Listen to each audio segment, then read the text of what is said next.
I'm going to read a couple excerpts from Phil Langdon's book, Blueprint of the Gods. Elizabeth Haish, in her book Initiation, recounts the word of Ptah-hotep, an Egyptian priest, on the issue of knowing God. Realization means being something. For as long as we think about something or talk about it, we aren't being it.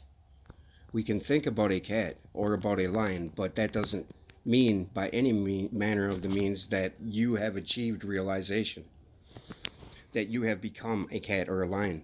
Likewise, you can think about yourself without being your divine, creative self. To think something is to be separated from it. For if you send out a single thought, you, the thinker, are connected only by thinking with the object of your thought. You are connected with it, but not identical to it. You are not yet that which is in your intellect. Your intellect belongs to you. It is a wonderful tool, a mirror into which you can project everything, and in which you can recognize everything, but your intellect is not you. The intellect is outside of self. Consequently, what you can do with your intellect is not you, yourself. It is not achievement of realization. When man seeks God outside himself, he can often be thinking about God. He can be praying to God. He can be loving God with his whole being. But all this doesn't mean he has become identical with God. For man can never find God by seeking outside himself.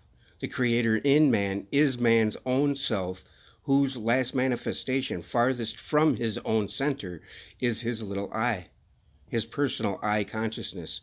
The personal I within him is the image of God mirrored by matter in the body. Thus, when man seeks to return to God and reestablish his identity with him, he must follow the same path with his consciousness. He must draw his consciousness from more and more from his own little I, deeper and deeper into himself, turning to his own true self, to his Creator, until he consciously recognizes himself in him. But this doesn't mean that the creature, the person, recognizes itself in this condition as an imaginary being. It has no true existence and cannot really achieve self-knowledge. On the contrary, the Creator recognizes himself in the created, in the person. This is the only possibility for overcoming this state of separation and bringing back the consciousness into the state of unity. The individual stops thinking about himself and instead becomes himself, recognizes himself in this condition. The recognizer, the recognized, and the recognition are one and the same. The self, the Creator, recognizes itself in itself. That's the picture-in-a-picture of the when you're viewing your live stream while live streaming it. The recognizer, the recognized, and the recognition are one and the same. The self, the Creator, recognizes itself in itself. The first and the last, the Alpha, the Omega.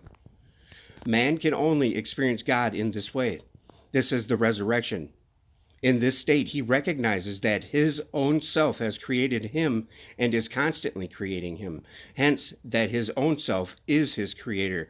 He likewise realizes that the one and only self is the Creator of the entire universe. Boom, mic drop. Love, peace, chicken grease.